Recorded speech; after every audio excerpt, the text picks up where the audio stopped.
Welcome to Relationships as Spiritual Practice, Bridging the Secular and Spiritual. With your host, LaShelle founder of Mindful Compassionate Dialogue and Wise Heart PDX. Hello and welcome.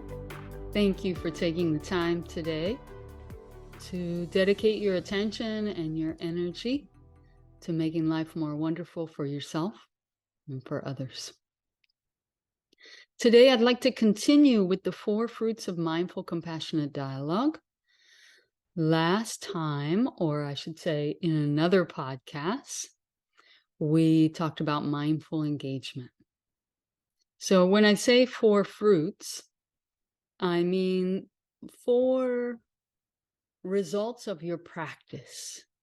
That when we are practicing the 9 foundations, a life-serving intention, and the 12 relationship competencies, we naturally find ourselves expressing one or more of the four fruits, which include mindful engagement, compassionate relating, access to agency, and wise action.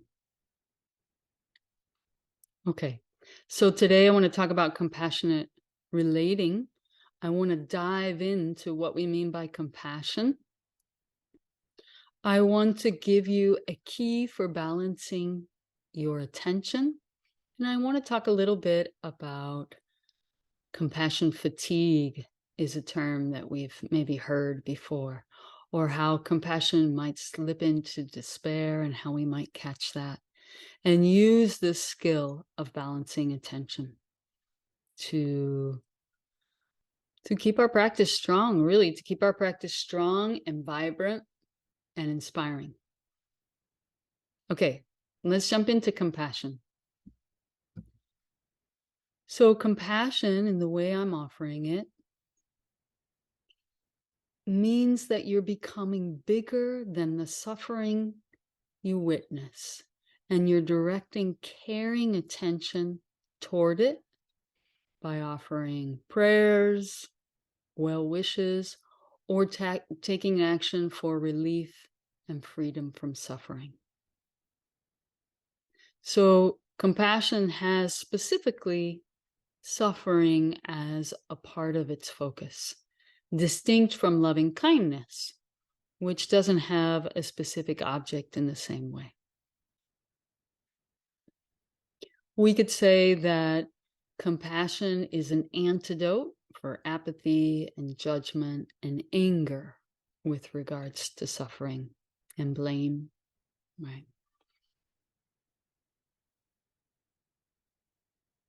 And the opposite of compassion is cruelty. That sense of judging, disrespect, condescension, contempt. Those are some of the things on the way to cruelty, apathy. The voices of cruelty include things like, I deserve what I got, or that person deserved what's coming to them. Any concept of deserve serves them right. You should be ashamed of yourself. You should be locked away for good. Phrases like that mean we have lost our way, or the person saying them has lost their way, has lost contact with their own heart and a sense of compassion for suffering.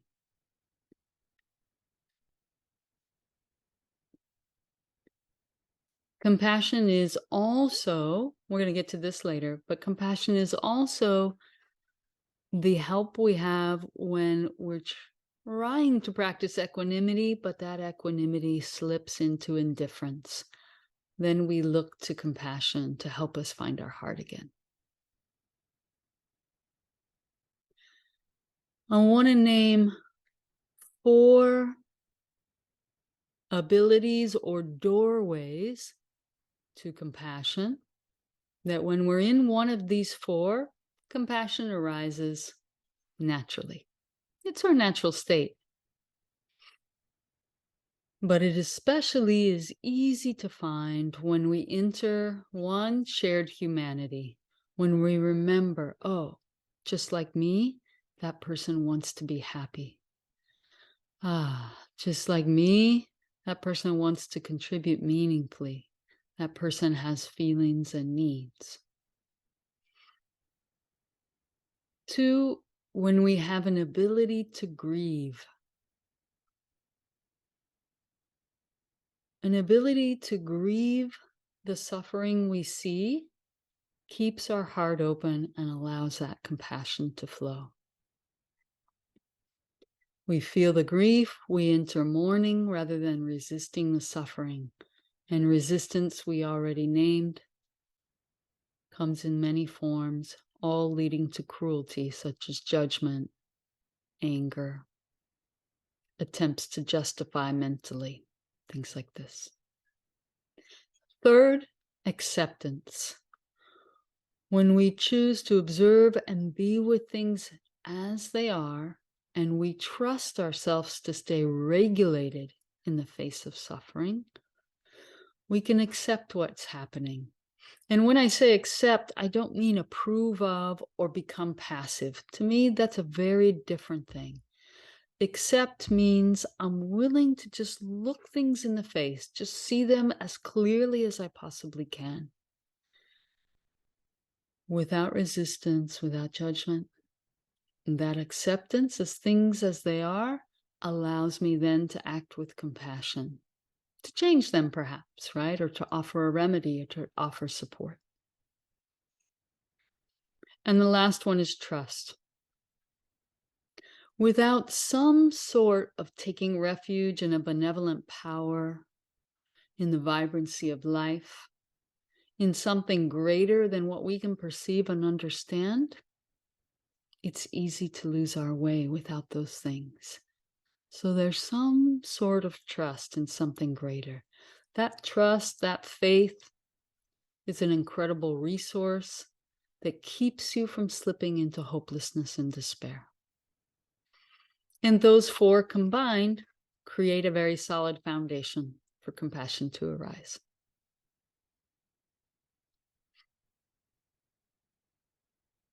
Okay. We have some phrases that are common with compassion that I'll read at the end for you.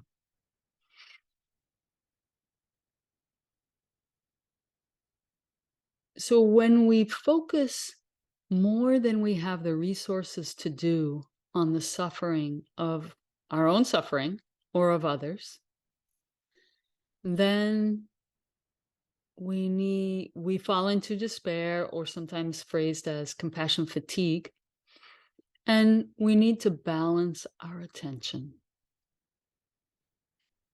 And one of my favorite Buddhist teachings is a teaching about how to balance your attention.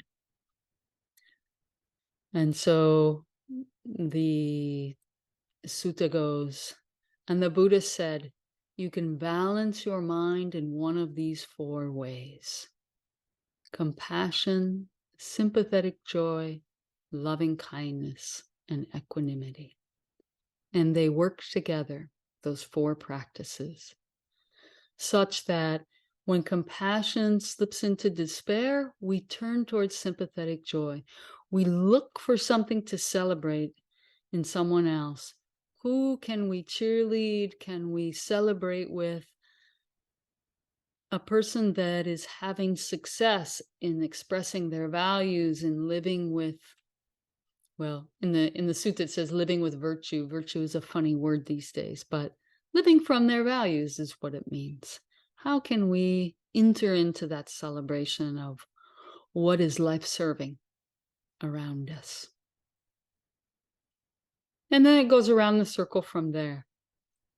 If sympathetic joy becomes superficial and kind of moves into party mind, then we move into loving kindness and focus on that centering power of love and care. And if loving kindness moves into loving attachment, we lose our way and become attached, and we confuse that with love, then we move to the practice of equanimity. Seeing each thing just as it is, neither pushing away nor pulling towards. finding our still point inside and sitting over that still point. If equanimity slides into indifference and we really lose our connection with life, then we find ourselves turning towards compassion. So those are called the 4 Brahma Viharas, or the 4 divine abidings, or divine abodes. Whenever you're wondering, what could you do with your mind right now? You could think about the Netflix series that you're watching, right? You could focus on the news that you read today, or you could enter into one of these 4 abodes: compassion, sympathetic joy, loving kindness, and equanimity. Okay.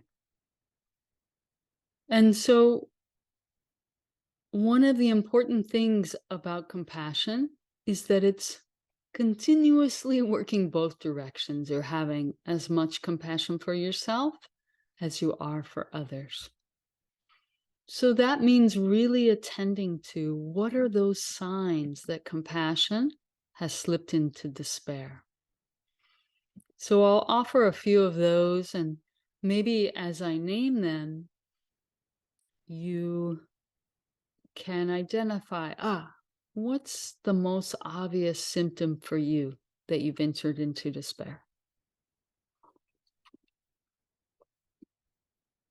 Despair has a sense of numbness or heaviness. There's a lack of energy, a lack of inspiration to serve or to help. There might be a sense of being lost or empty. You might find yourself making cynical comments about the fate of the world. You might question the meaning of your life and whether life has any meaning at all. So these are the symptoms of despair. I invite you to really notice for yourself, did any of those resonate?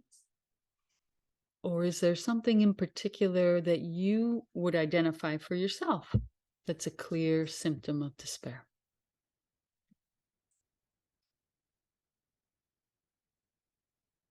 And so when you identify that despair, then like we talked about, you can move towards celebration, finding something beautiful happening in the world to celebrate. There's some good news things out there, right? Or just simple things like, a neighbor who stops to say hi and smile at you. Or you see a parent in the grocery store being loving with their child. Or you see someone playing with their dog. People just living from joy. These are things that could be celebrated. Or in nature, right? The beauty of spring colors, the beauty of autumn leaves, the beauty of a sunset. Celebrating the beauty of our natural world could be an example of sympathetic joy. Also, taking action is so helpful for countering despair, being of service and taking action. I remember many years ago, I saw a photo in a magazine or something, and it was a Mexican forest worker in Mexico, and there had been an unusual frost that was killing the monarch butterflies who stop at a certain place in their migration. And he was picking up each butterfly and blowing warm breath, warming up each butterfly at a time. Wow. To me, that's an incredible example of someone who has a lot of compassion and is taking action from that compassion. And it doesn't have to be rational, right? Like the starfish on the beach. And that little saying, it's from a poem or something, right? There's thousands of starfish that have washed on the beach for whatever reason, a storm. and someone's throwing them back. And a person says, "You'll never throw them all back. There's too many. It doesn't matter." And the person says, "It matters to this starfish." Right? That's that doorway to compassion. We don't always have to understand rationally. We find that resonance in our heart to act with compassion, and we trust it. That's an important piece, an essential piece. And so, in the nitty gritty of your relationships, there's this willingness with compassion to remember where someone comes from when you're frustrated or angry or reactive or triggered by something they've done. To take a moment and say, okay, what do I know about this person's life struggles? What do I know about how they've been hurt or had pain in their life? And the thing they did, was that really them, or was there a part of them that was hurting or insecure or angry in the moment? Slowing down and allowing a moment of connection through suffering, right? That's another way we could say, what is compassion? Connection through suffering. Yeah, and just for a moment, letting your attention rest there until you feel yourself soften and open.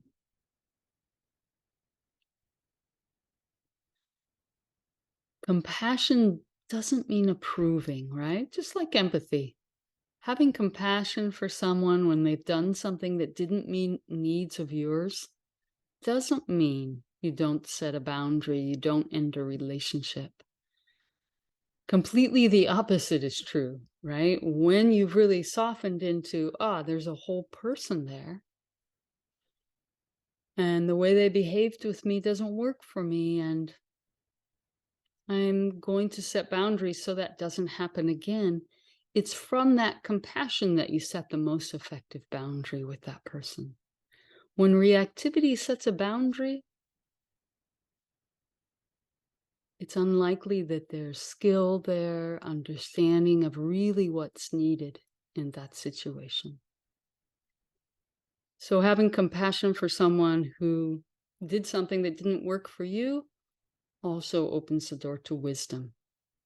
They all work together, of course, right? They're friends.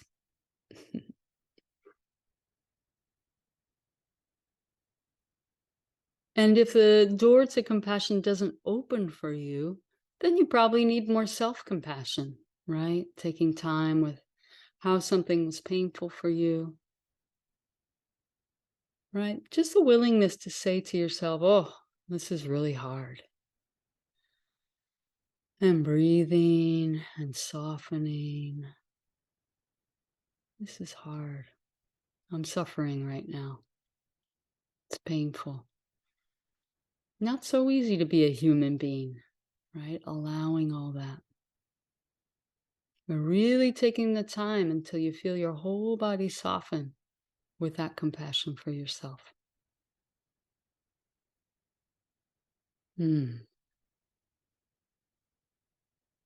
Noticing your experience every moment.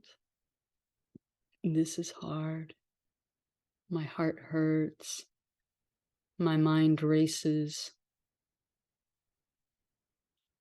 I notice I have wishes for revenge or to hide myself away. Right? Just naming it all for yourself.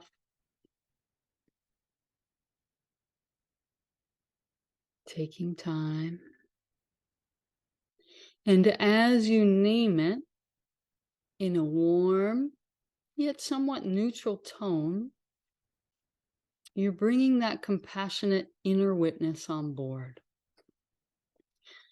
So that's very different from feeling sorry for yourself, which is a thing what we're often preached. Don't feel sorry for yourself.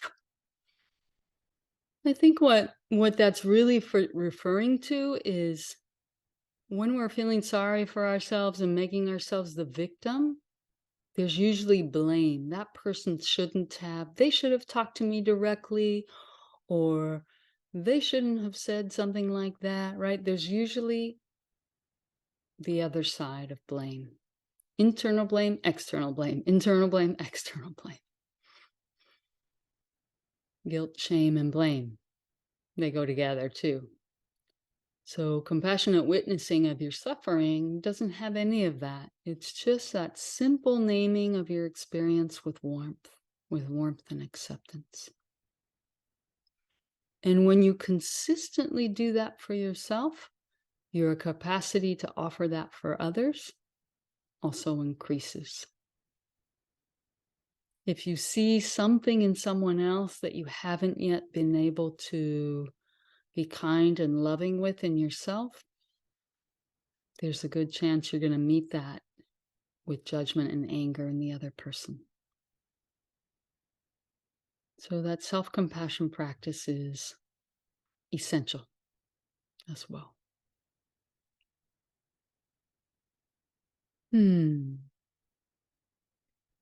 Thank you for listening today. I want to read you these phrases. So when we say wishes, part of offering compassion is offering wishes or prayers.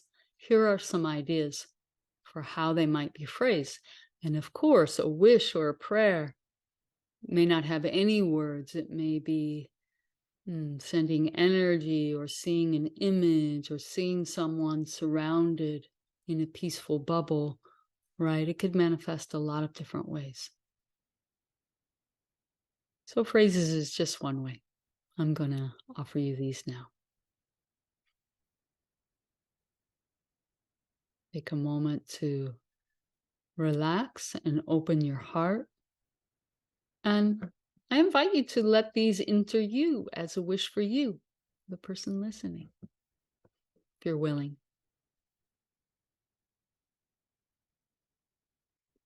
May you live with ease and in safety, free from physical affliction. May you live with ease, free from physical suffering. May you open to physical suffering with courage, caring, and kindness. May you live with ease, free from mental anguish. May you open to mental suffering with courage, caring, and kindness. May you live with ease, free from suffering and the roots of suffering.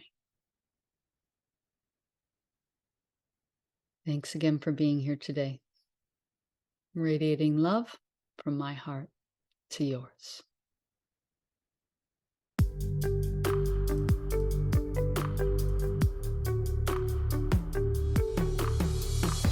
You can find free resources and information about mindful, compassionate dialogue, as well as Wise Heart's live offerings and self-paced workshops online at www.wiseheartpdx.org. You can also connect with Wise Heart on Facebook, Instagram, Twitter, and YouTube, or by emailing info@wiseheartpdx.org.